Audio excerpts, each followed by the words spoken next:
The envelope had been sitting in the glove compartment for 11 days. Creased at the corners and smudged with coffee rings, it held exactly $1 in crumpled change. It also held a handwritten deed transfer that would reshape the plans Wren Calloway had for her life. She pulled it out now and smoothed it across her knee in the driver's seat of her rusted 1994 Chevy S10. Through the windshield, she stared at a building she had never seen in person until this exact moment. The chapel stood at the end of a gravel lane in Meadow Bridge, West Virginia. Fewer than 400 people lived in this town, tucked into the folds of Greenbrier County. The mountains still held morning fog here like a cupped hand. Holds water. Welcome to Paw and Trail Stories. If you love tales of abandoned places brought back to life, hit that subscribe button and join us on the journey. This is the story of a young woman, a forgotten chapel, and something hidden behind an altar that nobody had touched in over 80 years. Wren was 21 and had been homeless for the better part of 3 years. Not the kind of homelessness that makes the evening news, but the quieter kind that hides in plain sight. She slept in her truck most nights, parked at rest stops or gravel pull-offs along county roads. She showered at campground spigots when she could find them and ate peanut butter from the jar with a pocket knife. Her bank account held $47 on the morning she first heard about the Meadow Bridge Chapel. A woman at a gas station in Lewisburg mentioned it while filling a thermos of free coffee from the counter dispenser. Said there was an old church up the road that the county had been trying to give away for 6 years straight. Nobody wanted it because the roof leaked badly and the floor was rotting through. The last congregation had abandoned the building in 1987, after the membership dwindled to fewer than a dozen elderly members. Wren had bought her first abandoned building 8 months earlier for $1 in another small town farther south. She had since repeated the pattern twice more in different counties. Each time she found a structure, the county government considered a liability on its tax rolls. Each time she negotiated a symbolic purchase price of $1 or less. Each time she rebuilt the place with her own hands using salvaged materials. She was not romantic about these buildings, and she did not sentimentalize the work. She was strategic about every decision she made. A $1 purchase meant no mortgage, no bank involvement, and no credit check required. The only costs were materials and physical labor. She could manage both of those on her own terms. She drove to the Greenbrier County Courthouse on a Tuesday morning in March with the windows cracked and cold air filling the cab. The parking lot was half empty at that hour. Inside the building, the hallway smelled like old carpet and lemon cleaning solution. She found the county clerk's office on the second floor and pushed open the frosted glass door.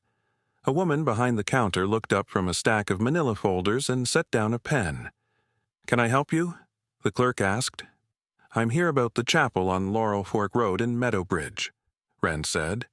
The clerk, whose nameplate read Ruth Ann Skeens, studied Wren for a long moment. Ruth Ann was around 45, with reading glasses perched on the bridge of her nose. She wore a cardigan buttoned neatly to the collar, and her hair was pulled back with a tortoiseshell clip. She reached beneath the counter and pulled out a thick binder with tabbed sections organized by township. She flipped through the pages until she found the listing for the chapel property and its tax history. Ruth Ann explained that the property had been flagged for demolition twice. Both times the county could not find the budget to tear it down. Wren said she wanted to buy it. She kept her voice steady and her hands flat on the counter. Ruth Ann raised an eyebrow and mentioned that the minimum bid at the last tax sale had been $1. Nobody had even showed up for the auction. "I'll take it for $1, Wren said. The paperwork took 45 minutes to complete. Ruth Ann walked her through 3 separate transfer forms, a liability waiver acknowledging the building's condition, and a disclosure statement. The disclosure listed 14 known structural deficiencies in precise detail. The roof had 2 active leaks that worsened during heavy rain. The foundation showed cracking along the entire east wall from ground settling. The electrical system had been disconnected by the power company in 2003. The plumbing consisted of a single hand pump that had rusted completely shut sometime in the previous decade. Wren signed every page without hesitation or complaint. Ruth Ann stamped the final document with the county seal and slid it across the counter. "Good luck with it," Ruth Ann said. "You're going to need it." Wren drove the 12 miles from the courthouse to Meadow Bridge, with the deed resting on the passenger seat beside her. The road wound through narrow valleys lined with bare hardwood trees, just beginning to show the faintest green at the tips of their branches. She passed abandoned farmsteads with collapsed barns and fields going back to forest. The chapel sat 200 yards off the main road at the end of a gravel path that had been slowly consumed by crabgrass and plantain weed over the years. It was a simple rectangular structure about 30 feet long and 18 feet wide. County records dated its construction to 1891. White clapboard siding covered the exterior, but most of it was peeling down to bare gray wood underneath. A small steeple leaned noticeably to the east from decades of wind and settling. The building had 4 tall windows on each side, and 3 of them were boarded over with warped plywood. The front door hung open on a single rusted hinge. She stepped out of the truck and planted her boots in the gravel. That was when she heard the sound. A short, sharp bark followed by the scrambling of paws on loose stone. A beagle came trotting around the corner of the chapel with its nose pressed to the ground and its tail pointing straight up like an antenna. The dog was small, maybe 22 pounds at most, with the classic tricolor pattern that the breed is known for. A white chest and white legs contrasted against a rich brown saddle across the back and sides. Black patches ran from the shoulders up and over both ears. One ear was slightly longer than the other, giving the dog a permanent expression of curious skepticism about the world. Dark amber eyes caught the light as the beagle stopped and sat down in the weeds. The dog stared at Wren with a look that seemed to say she was late. "Hey there," Wren said quietly. She crouched down slowly and extended her open hand, palm up. The beagle sniffed her fingers carefully, sneezed once, and then pressed its forehead firmly against her palm. There was no collar and no tags anywhere on the dog. Ribs were visible under the short coat, but not alarmingly so. This animal had been on its own for a while, but had been finding enough food to manage. The beagle's coat was dirty, but not matted. Its eyes were bright and alert with no signs of illness. Wren would later learn from a neighbor that the beagle had shown up at the chapel about 3 weeks before her arrival. Nobody in the area claimed ownership. Nobody fed the dog regularly except an elderly man named Apprentice Yates, who lived a quarter-mile down the road. Apprentice left out table scraps on a tin plate by his back steps every evening. He was 72 years old and had attended services at that chapel as a young boy growing up in the hollow. He walked up the gravel path that same afternoon while Wren was on her hands and knees, examining the foundation cracks along the east wall. "You the one who bought the old church?" Apprentice asked. He wore faded denim overalls over a green flannel shirt and carried a walking stick cut from a sourwood branch. "Paid $1 for it this morning," Wren said. Apprentice chuckled softly, a sound that reminded Wren of gravel shifting in a metal bucket. He mentioned that his grandmother was baptized in the building back in 1903. "Used to have a bell in that steeple," Apprentice said. "Somebody stole it in the 1990s. "What do you know about the altar inside?" Wren asked. Apprentice leaned on his walking stick and looked toward the open front door. "Handmade from white oak. The preacher who built this place carved it himself in 1891. He paused and shifted his weight against the stick. "Nobody ever moved it because the thing weighs close to 400 pounds. Wren named the beagle Penny after watching the dog's behavior over the first 48 hours. Penny had a remarkable habit of finding buried objects in the dirt. Within the first 2 days at the chapel, the beagle dug up a rusted horseshoe and a blue glass medicine bottle with raised lettering on the side. Penny also unearthed a 1952 wheat penny from the packed earth around the foundation. The coin inspired the name, and it seemed to fit the dog's personality perfectly. Penny also had a peculiar ritual that never varied. Whenever Wren sat still for more than a few minutes, the beagle would circle her exactly 3 times in a clockwise direction. Then the dog would lie down and rest her chin on the toe of Wren's left boot. Every single time without exception. 3 circles, and then chin on boot. It became their shared routine, and neither of them questioned it. The interior of the chapel was significantly worse than the outside had suggested. The roof had leaked so persistently over the years that an entire section of the floor near the back wall had rotted through to the dirt crawl space below. Wren could look down through the gap and see damp earth, cobwebs, and the stone pier footings that supported the floor joists. The plaster walls had crumbled away in several places, exposing bare stud framing underneath. Bird droppings covered nearly every horizontal surface in crusty white layers. A family of raccoons had been nesting in the steeple access area above the ceiling and had shredded every piece of insulation they could reach. The pews were entirely gone, either sold off or stolen during the years of abandonment. But the altar remained exactly where it had stood since 1891. It dominated the front of the chapel with its massive presence. The white oak had darkened with age to the rich color of strong coffee. The top surface showed warping and water stains from the roof leaks above. But the joinery underneath held absolutely firm despite everything. Wren ran her hand along the edge and felt the precision of the original craftsmanship in every joint and mortise. Whoever built this altar had possessed real skill with wood. The front face featured a carved panel showing a mountain laurel branch. Individual leaves and delicate blossoms were rendered in careful botanical detail across the entire surface. Wren spent her first $180 at a hardware store in Raynell, about 20 miles south of Meadow Bridge. She bought a used chainsaw from their consignment shelf, 2 heavy tarps, and a box of galvanized roofing nails. She started with the roof because every other repair depended on keeping water out of the building first. She climbed up using a borrowed extension ladder and stripped the old asphalt shingles by hand over the course of 3 full days of labor. She stacked the debris in a burn pile behind the building. The roof decking underneath was yellow pine, and roughly 40% of the boards needed replacing due to rot and water damage.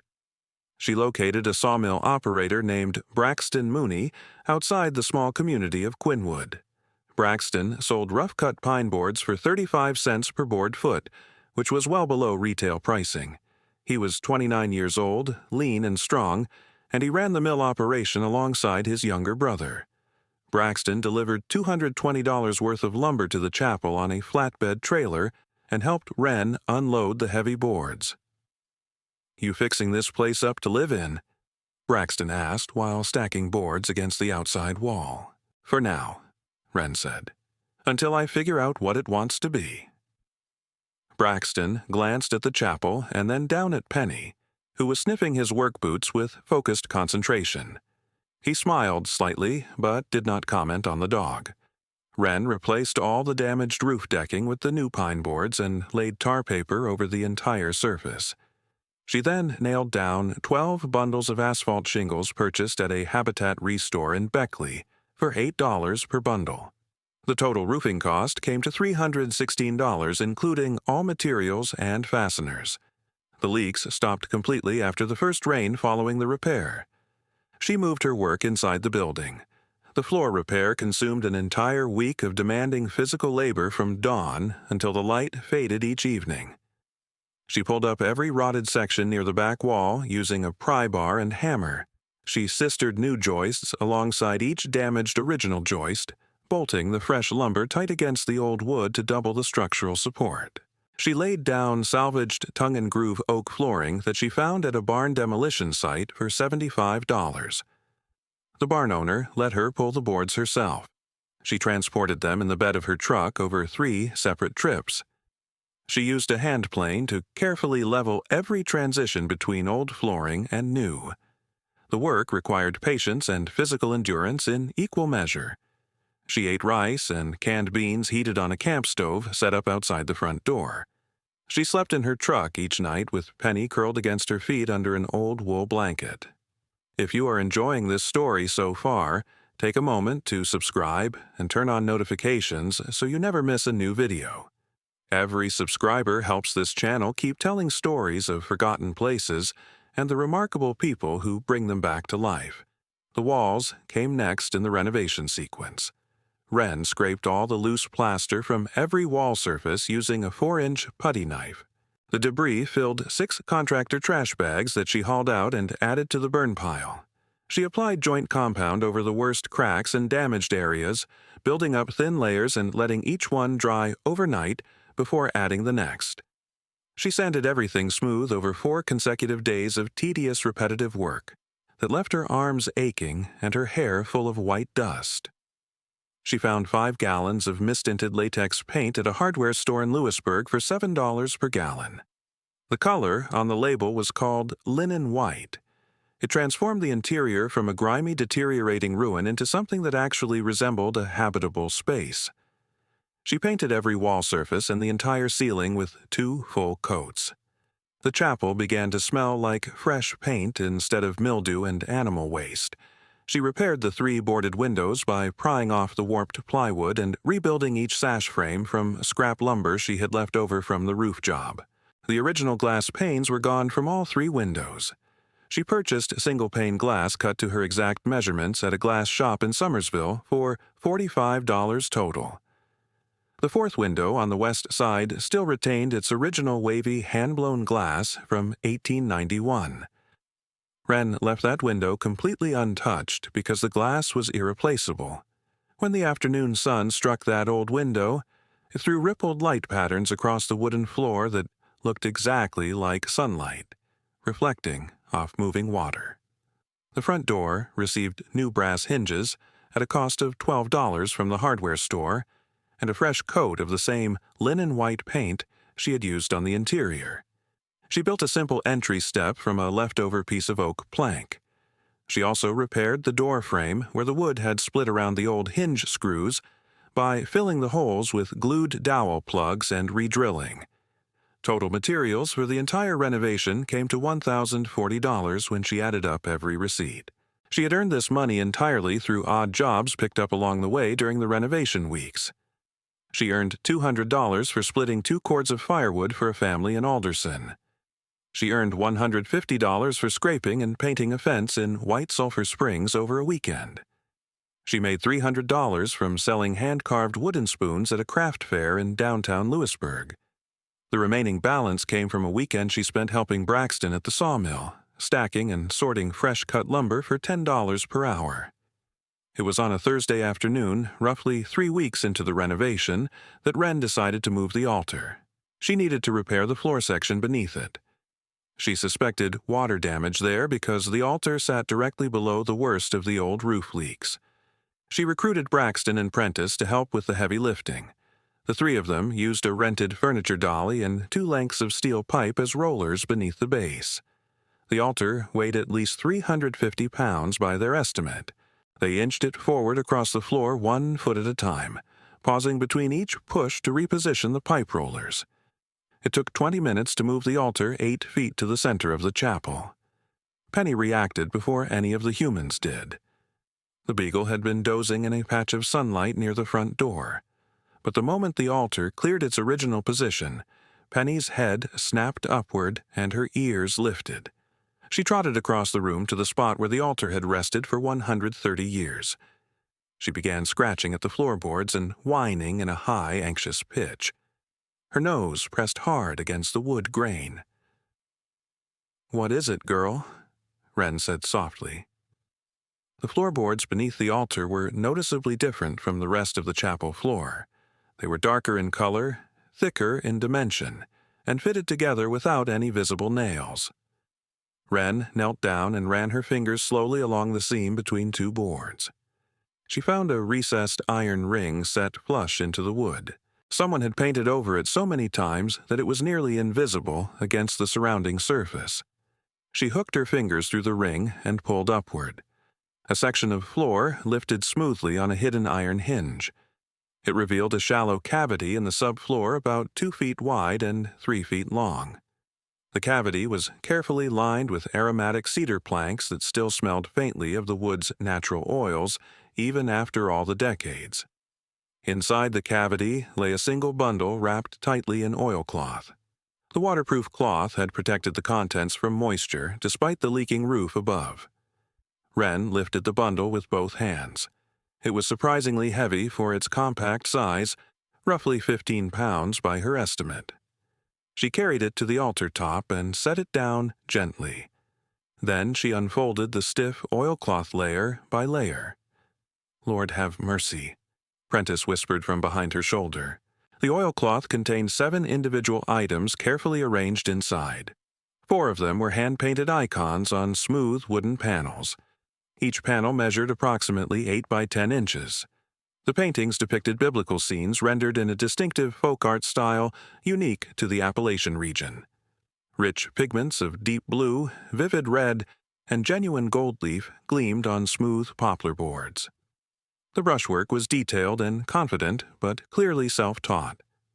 This was the work of a gifted amateur rather than an academically trained artist. Each panel bore the same initials in the lower right corner. The letters J and P were painted in small, careful script. Dates accompanied each set of initials, and they ranged from 1892 to 1896. The 5th item was a leather-bound journal, roughly the size of a modern paperback novel. Its pages were filled with tight handwriting in iron gall ink that had faded over the decades to a warm brown color. The 6th item was a cloth drawstring pouch containing 23 silver coins. Pritt wrote about selecting and felling the white oak tree after the windstorm. He described seasoning the wood for 3 months in a covered shed before beginning the carving work. He documented the altar construction over the course of 4 additional months of daily labor. Later entries shifted to his painting process. He described mixing his own pigments entirely from local natural materials he gathered himself. The blue pigment came from crushed azurite crystals he discovered in a creek bed 2 miles east of the chapel site. The red was iron oxide that he scraped from exposed rock faces along the river bluffs. The gold leaf was the only material he purchased from outside the region. He ordered it from a specialty supply house in Richmond, Virginia, at a price of $3 per book of 25 leaves. Wren recognized that she needed a qualified, expert opinion on the discovery. She called the Greenbrier Historical Society's main office the following morning. A woman named Ora Fuel agreed to drive out to the chapel before noon. Ora was 78 years old, retired from a career teaching art history at a community college in the southern part of the state. She had written 2 self-published reference books about folk art traditions in rural West Virginia communities. She arrived at the chapel in a tan sedan and stepped out with a magnifying glass tucked into her breast pocket. Ora spent a full 90 minutes examining each item individually with intense, focused attention. She held the painted panels up to the window light and tilted them at various angles. She read lengthy passages from the journal through her magnifying glass. She turned the silver coins over in her palm, one by one, checking dates and mint marks. She opened the pocket watch case and studied the maker's mark stamped inside. These paintings are exceptional examples of Appalachian sacred folk art from the late 19th century, Ora said.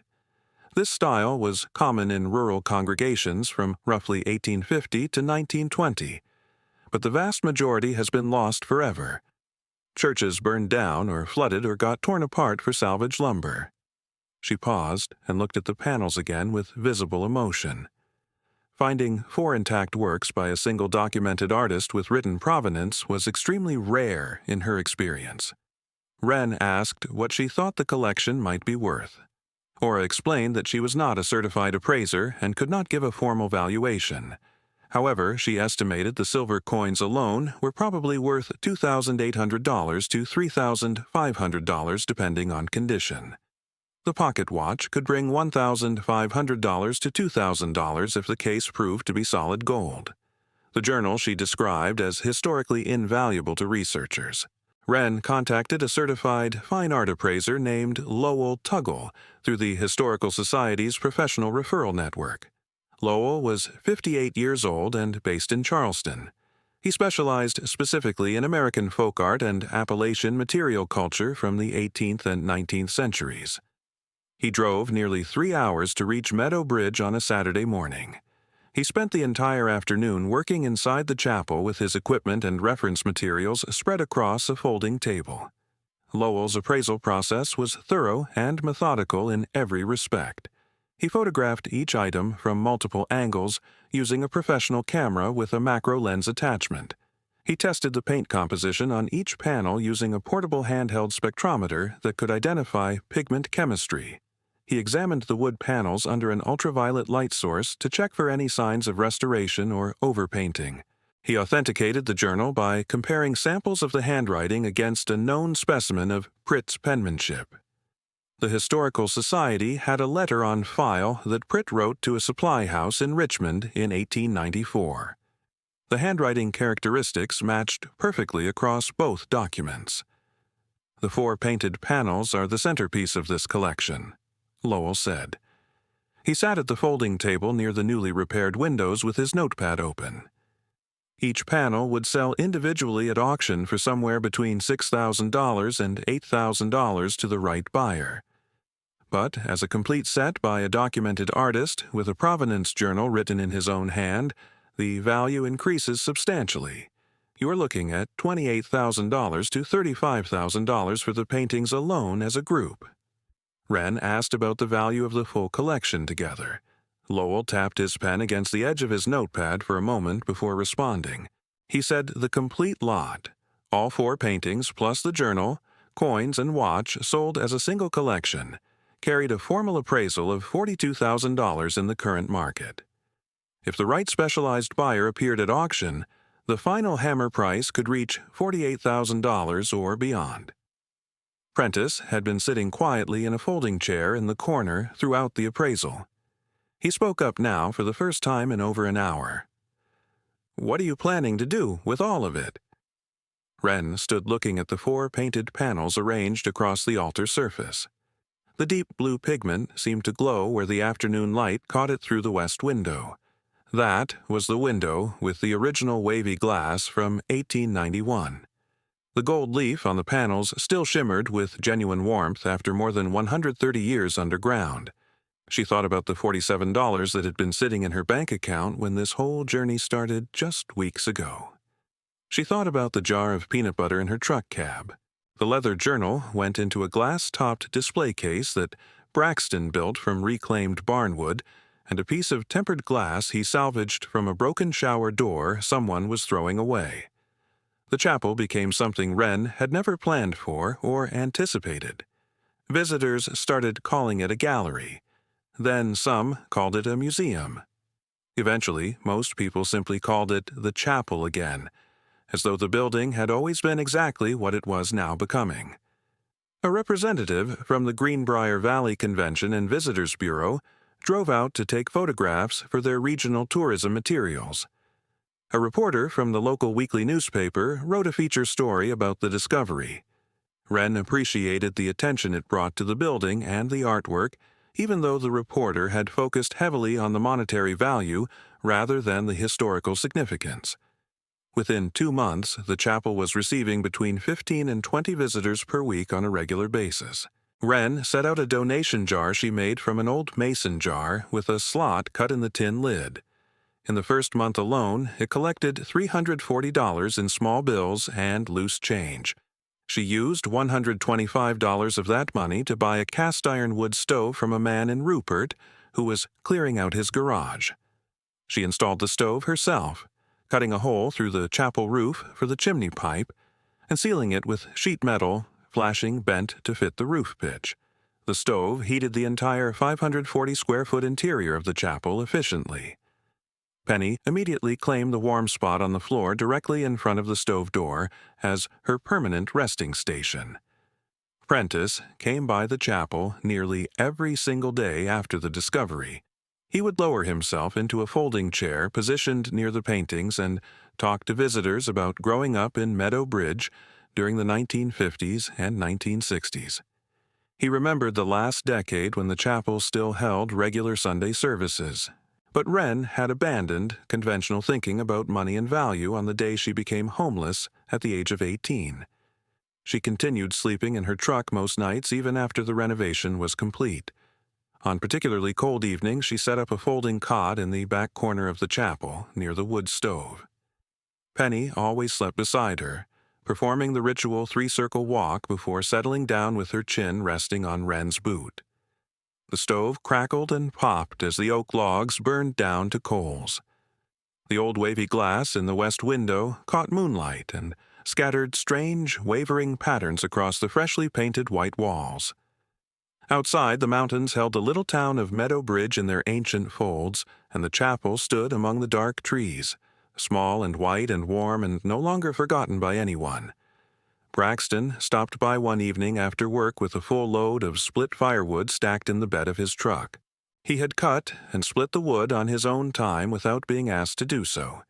He stacked each piece neatly against the chapel's outside wall, while Wren watched from the front step.